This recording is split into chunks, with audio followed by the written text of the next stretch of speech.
Hello everyone, আমি পায়েল। আমার নতুন একটি ভিডিওতে সবাইকে এত এত ভালোবাসা। আশা করি আপনারা সবাই খুব ভালো আছেন, আর আমরাও কিন্তু বেশ ভালো আছি। আজকে রবিবার, ছুটির দিনে কাঞ্চন আজও বাড়িতে নেই। একা একা বাড়িতে আমার খুব বোরিং লাগছে।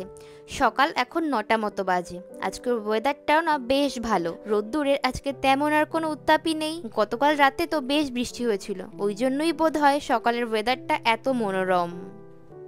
সকালবেলায় কাঞ্চন যখন বেরিয়েছিল তখনই এই মাংসের প্যাকেটটা জলে ভিজিয়ে রেখে গিয়েছিল।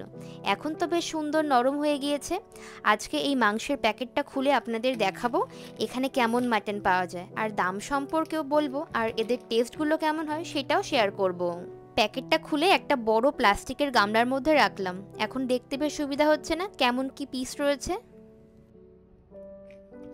প্রত্যেকবার একই রকম ব্র্যান্ড বা কোম্পানির মাটন বাড়িতে আসে না, কারণ সবসময় তো আর একই রকম প্যাকেটগুলো পাওয়া যায় না। যখন যেটা পাই সেটাই তুলে আনি। অনেক আগে একেবারে ট্রান্সপারেন্ট দেখতে একটি প্যাকেটের মাটন আনতাম। ওটার দামটাও এটার থেকে প্রায় 250 ইয়েন মতন বেশি থাকে। ওই মাটনটার পিসগুলো ছিল বেশ স্ট্যান্ডার্ড। সেই তুলনায় এবারেরটাও ভালো, স্বাদের দিক দিয়ে প্রায় একই রকম। তবে এটার পিসগুলো দেখতেই তো পেলেন একেবারেই ছোট ছোট। রান্নার পর কি যে অবস্থা হবে তখনই দেখা যাবে।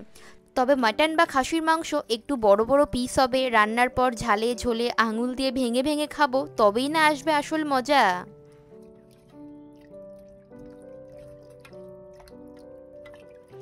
এখন আমি মাটনগুলোকে ভালো করে ধুয়ে নিলাম। এরপর নুন হলুদ মিশিয়ে একটা কুকারের মধ্যে কয়েকটা সিটি দেব। তো সেই জন্যই চাপিয়ে দিলাম গ্যাসে, কিন্তু দেখছি ওভেনের ব্যাটারিগুলোই শেষ হয়ে গিয়েছে। জ্বালতে গেলে আর জ্বলছেই না। দাঁড়ান, এই ব্যাটারিগুলোকে আগে চেঞ্জ করে দিই।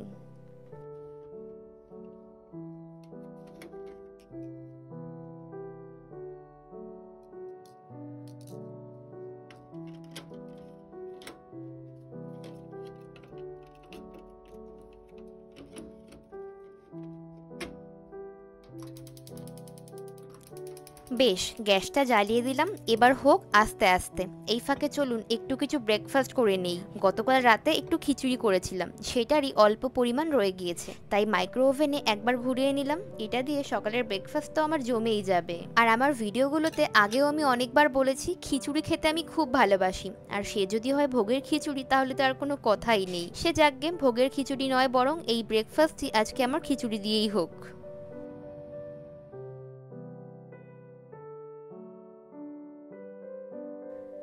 সকাল এখন 10:30 মতো বাজে। খেতে খেতে বাড়িতে একটু কথা বলে নিলাম। এখন চলে এলাম রান্নাঘরে। মাটনের ঝোল তো হচ্ছেই, সেই সাথে হবে বেশ করকমের সবজি, পুঁইশাক ও ডালের বড়ি মিশিয়ে একটা পাঁচমিশালি সবজি। এখন একে একে সব শাকসবজিগুলো আমি কেটে কুটে নিচ্ছি। আর জানেন তো, দেশের মতো এখানে মানে আমরা যেখানে থাকি এখানে কিন্তু সর্বত্র খাসির মাংস বা মাটন কিনতে পাওয়া যায় না। আমাদের এখানে আশেপাশে অনেকগুলি জাপানিজ দোকান রয়েছে এবং বাজারও রয়েছে। সেসব জায়গায় খাসির মাংস আপনি কিনতে পাবেন না। কয়েকটা দোকানে যদিও আজকাল ল্যাম্ব চপ পাওয়া যায়, তবে মাটন মানে অথেন্টিক মাটন সে তো দূর দূর কি বাত। কিন্তু দেশীয় স্বাদের মাটন খেতে চাইলে আপনাকে যেতে হবে কোনো ইন্ডিয়ান অথবা বাংলাদেশি শপগুলোতে। আমাদের বাড়ির এখানেই একটি ইন্দো বাংলা গ্রোসারি স্টোর রয়েছে।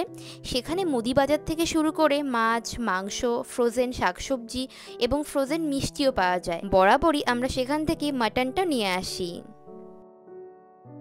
এই তরকারিখানাতে সবজির মধ্যে আমি দিচ্ছি একটু কুমড়ো, একটু মূলো, একটু আলু, সঙ্গে দেব বেশ খানিকটা পুঁইশাক, আর দেব একটা বেগুন ও সাথে গোটা কয়েক বিউলি ডালের বড়ি। এই দেশে যে মাংসগুলো পাওয়া যায় তাতে আপনি একেবারে হুবহু দেশের মতন স্বাদ তো পাবেন না। আর পাবেন না এই কারণেই, সেটা হলো এখানে তো সবই ফ্রোজেন, আর যে কোনো ফ্রোজেন খাবারের স্বাদ টাটকা খাবারের কাছেই একেবারে ফিকে লাগে। সব সবজিগুলো আমি ভালো করে কেটে কুটে ধুয়ে নিয়েছি। এখন একটু তেলের মধ্যে 5 ফোড়ন, শুকনো লঙ্কা এবং তেজপাতা ফোড়ন দিয়েছি, আর দিয়ে দিলাম কেটে রাখা ওই সবজিগুলো। এখন দাঁড়ান, এই সব সবজিগুলোর মধ্যে সামান্য হলুদ আর একটু নুন দিয়ে এগুলোকে ঢেকে ঢেকে বেশ কিছুক্ষণ মজিয়ে মজিয়ে ভেজে নেব। অন্য দেশের বাজারে কেমন কি পাওয়া যায় সেই সম্পর্কে আমার খুব একটা ধারণা নেই, তবে জাপানে সচরাচর খাসির মাংস টাটকা কিনতে পাওয়া যায় না, কিন্তু তারপরেও খেতে হয়, কারণ নেই মামার চেয়ে কানা মামাই তো ভালো, তাই না? আর রান্নাও করতে হয় জানেন তো এই মাংসগুলোকে ভারী সচেতন হয়ে। কুকারে প্রায় 11টা মতো সিটি দিয়ে আমি মাংসগুলোকে সিদ্ধ করে নিয়েছি। তারপর স্টক সমেত একটা পাত্রে উঠিয়ে রেখেছি। এই ফাঁকে দাঁড়ান, ওই সবজির মধ্যে সামান্য আদা বাটা, একটু ভাজা জিরে গুঁড়ো আর ঝালের জন্য কিছুটা লঙ্কার গুঁড়ো অ্যাড করলাম। ওইদিকে আবার মাংসের জন্য আমার মশলাটাও ভালো করে কষানো হয়ে গিয়েছে। আর জানেন, এই মাংসগুলোকে যদি আমি শুধু কষাই, মানে কাঁচা অবস্থায় কষাই, তাহলে না এর মধ্যে একটা অদ্ভুত ভুটকা গন্ধ থেকেই যায়। আর সে এক এমন গন্ধ যাকে আপনি হাজারো গরম মশলা বেটে গুঁড়ো করে দিলেও তার গন্ধ যাবেই না। তাই অনেক দিন ধরে যেসব দিদিরা এখানে থাকছেন তাদের কাছ থেকেই শুনেছিলাম মাংস সিদ্ধ করে তারপর সব মশলা দিয়ে ভালো করে কষাবে, তাতে নাকি মাংসের ওই ভুটকা গন্ধ একটু হলেও দূর হয়। এদিকে আমার সবজি রান্নাও একেবারে ডান হয়ে গিয়েছে। ওপর থেকে আরও একটু ভাজা জিরে গুঁড়ো ছড়িয়ে দিলাম। দাঁড়ান, এবার দেখি মাংসের কি অবস্থা। এ যে কি খাসির মাংস, তা রান্না না করলে আপনি কিছুতেই বুঝতে পারবেন না। সে যাই হোক, বেশ খানিকক্ষণ কষিয়ে কষিয়ে গন্ধটা অনেকটাই কম হয়ে এসেছে। এখন এর মধ্যে ঝোল হিসাবে সাধারণ জল নয়, দিয়েছি ওই স্টকটা। এতক্ষণ ধরে মাটন নিয়ে গল্প করছি, কিন্তু মাটনের দামটাই তো বলা হলো না। প্রত্যেকবার যে একই রকম মাটন আনা হয় না সেটা তো আগেই বললাম, তাই প্রত্যেকটার দামও কিন্তু আলাদা আলাদা হয়ে থাকে। আজকে যে মাটনটা এনেছি এটার 1 কিলো একটি প্যাকেটের দাম পড়েছিল 1200 জাপানিজ ইয়েন, যেটা ভারতীয় টাকায় 634 টাকা। আর অনেক আগে যেটা আরেকটু ভালো মাটন ছিল সেটা নিত 1400 জাপানিজ ইয়েন 1 কিলোর একটা প্যাকেট, ভারতীয় টাকায় 740 টাকা। স্টকটাকে ফুটিয়ে ফুটিয়ে অনেকটাই গাঢ় হয়ে এসেছে। এখন এর মধ্যে বেশি করে গরম মশলা আর মিট মশলা দিয়ে চারপাশে সব তেল মশলা একেবারে একাকার করে দিয়ে আবার ঢাকনা দিয়ে ঢেকে দিলাম। এরপর কি মাটন রেডি হয়ে গেল। দুপুরবেলায় আকাশে আবার কালো মেঘ জমেছে। ঘড়ির কাঁটার সময় এখন রাইট 2:30 মতো। নিজের খাবারটা গুছিয়ে চলুন খেতে বসি। গতকালকের মতো আজকেও আমি ডাইনিং টেবিলে একা একাই খেতে বসবো। সে যাই হোক, এখন চলুন লাঞ্চটা সেরে ফেলি। গরম গরম ধোয়া ওঠা ভাত আর ঝালঝাল মাটনের লাল লাল ঝোল, সাথে গন্ধরাজ লেবু আর শসার টুকরো, জমে পুরো ক্ষীর। বিকালবেলায় এখন একটু ব্যালকনিতে এলাম।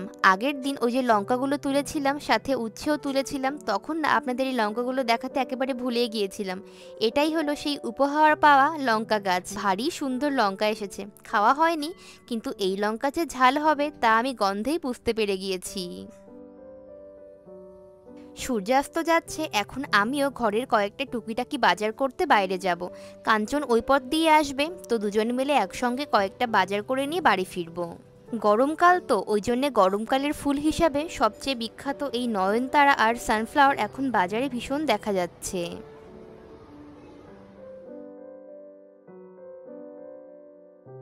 চল একবার বের করে দেখি রাতের বেলা এখন আমরা বাইরে থেকে কি কি জিনিসপত্র কিনে আনলাম।